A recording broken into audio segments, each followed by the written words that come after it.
In this video, we're looking at some awesome Power Query techniques, the kind of thing that you only know if you know. So make sure you stick around until the end to see all the techniques, because often we don't know what we don't know. So if you're ready, let's get started. Here we are in Power Query, and this is our example file. If you want to work along with this video, you can follow the links in the video description box below to get the file. For our first example, what we want to do is to calculate the number of consecutive winners of the Formula One World Championships. So we have columns of the season, the driver, their age, and the country. Now we can work out who's won the most championships by simply clicking on the driver, and then we can use group by. So for our driver column, we want to count the number of rows. I'll click OK. And then if we click on count, we can then sort Z to A. And that tells us that Michael Schumacher and Lewis Hamilton have won the most championships. But who's won the most consecutive championships? This is where we need to change our settings. But it's not obvious that this setting even exists. I'll come back to my grouped rows step, and there is at the end of the formula an additional argument. I'll enter a comma, and you can see GroupKind. So let's enter GroupKind. The options we have are GroupKind.Global and GroupKind.Local. GroupKind type is just the type of that value. Now the default that's already applied is GroupKind.Global. But what happens if we select GroupKind.Local? When we commit that, we'll then go back to our sorted rows step, and we can now see the most consecutive wins. So we have Schumacher and Fangio. They have the most consecutive wins. Let's go back to our data and take a look. When we scroll down, we can see that Michael Schumacher has indeed won 5 consecutive championships. So that's our first tip. If we want to group by consecutive items, we can use GroupKind.Local. For our second example, we have a list of employees, their gross pay, their bonus, and their tax. And what we want to do is to calculate the net pay. So to do that, I'll go to Add Column and select Custom Column. We'll call this Net, and then we want to sum the gross plus the bonus plus the tax. Now we know that this will cause us an error because bonus contains null values. Therefore, before we undertake this step, we're going to transform our bonus column. We want to replace the values. We're going to insert that step, and we want to find null and replace that with 0. I'll click OK. That now calculates our net value correctly. However, that's not our problem. The problem is that sometimes we have a bonus column, but then the following year we might have no bonus column at all. And when we come to the next step, you can see that our query now breaks. The column bonus of the table wasn't found. Now we could apply the MissingField.Ignore option. Inside the table.transform column types, we can apply this inside the culture argument. I'll enter an opening square bracket to create a record, and we're going to use missing field, and that is going to equal MissingField.Ignore. When we commit that, now this step doesn't care whether bonus exists or not. It will still operate correctly. But what happens when we go to the next step? Suddenly that doesn't work. So is there a better way of handling this rather than just constantly trying to mask these issues? Well, there is. Rather than using MissingField.Ignore, we're going to use MissingField.UseNull. When we commit that, you can see we now have a column called bonus that contains all null values. That means that if bonus doesn't exist, it will be created. Then as we go through, we have our replaced values and our added custom to calculate the net value. So that's our second tip. We can use MissingField.UseNull to force in columns that may or may not exist depending on the data that we are looking at. For our third technique, we're looking at a common problem with how Power Query rounds values. Here in Excel, we have some score values. As you can see, we have 2.5. When we use the round function to 0 decimal places, that rounds to 3. So 0.5 rounds up, and anything less than 0.5 rounds down.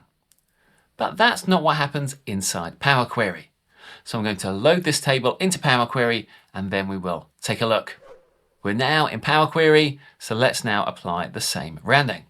I'll select the score column, then go to Add Column, and if we click on the rounding drop down, we have round up, round down, and round. So let's go to round, and we want to round to 0 decimal places. I'll click OK. You'll notice these numbers aren't the same.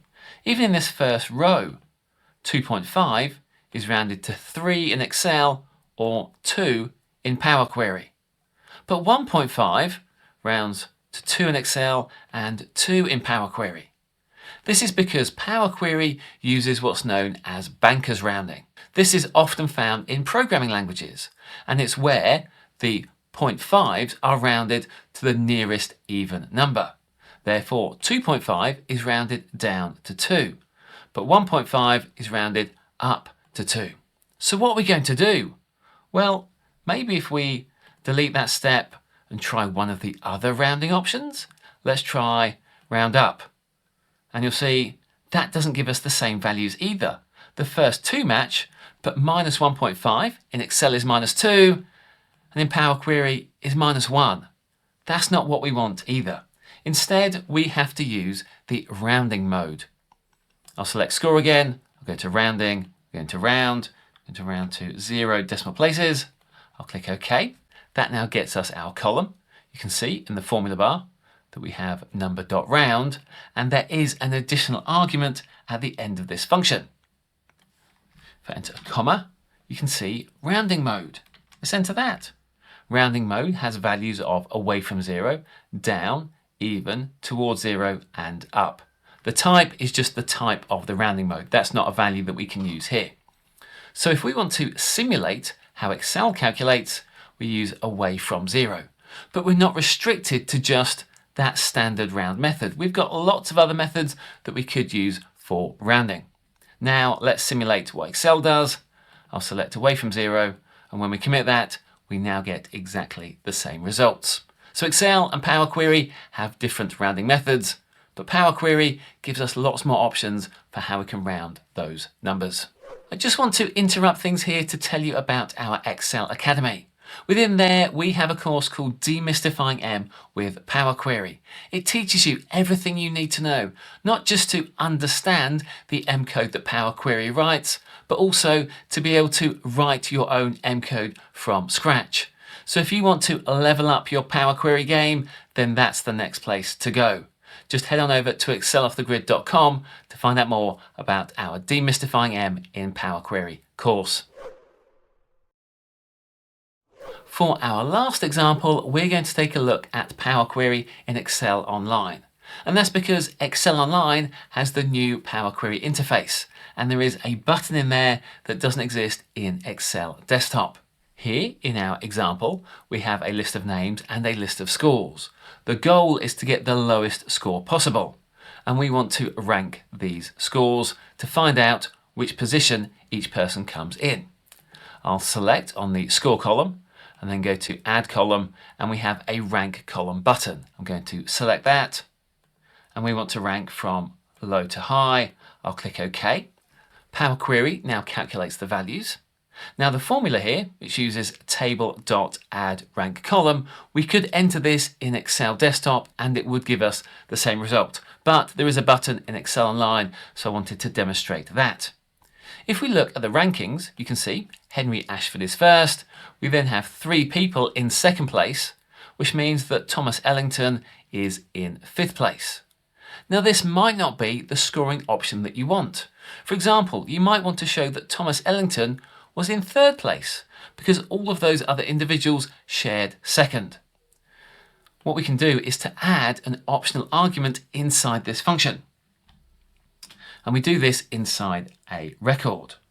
We're going to use RankKind, and that needs to equal RankKind dot. You can see we have options for RankKind.Competition. That is the default that has been applied already. We have dense, ordinal, and type. And as before, type is just the type of the value. That's not an option we can select here. Let's select dense and commit that. And now that's calculated, and as you can see, we have Henry Ashford in first, 3 people in second place, and Thomas Ellington is in third. Let's take a look at the final option. That is dot ordinal. Let's commit that. And now we don't have any shared positions. Even though these 3 people had the same score, they are ranked 1, 2, 3, and 4. And that ranking is based on where they appeared within the original table. So that is our 4th tip.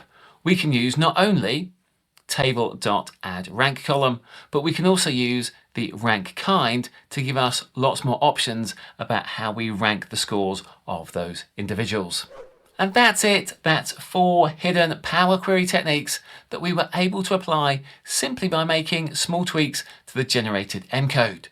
If you like this video, don't forget to subscribe and get notifications so you don't miss any of our future videos. Thanks for watching, and I'll catch you next time.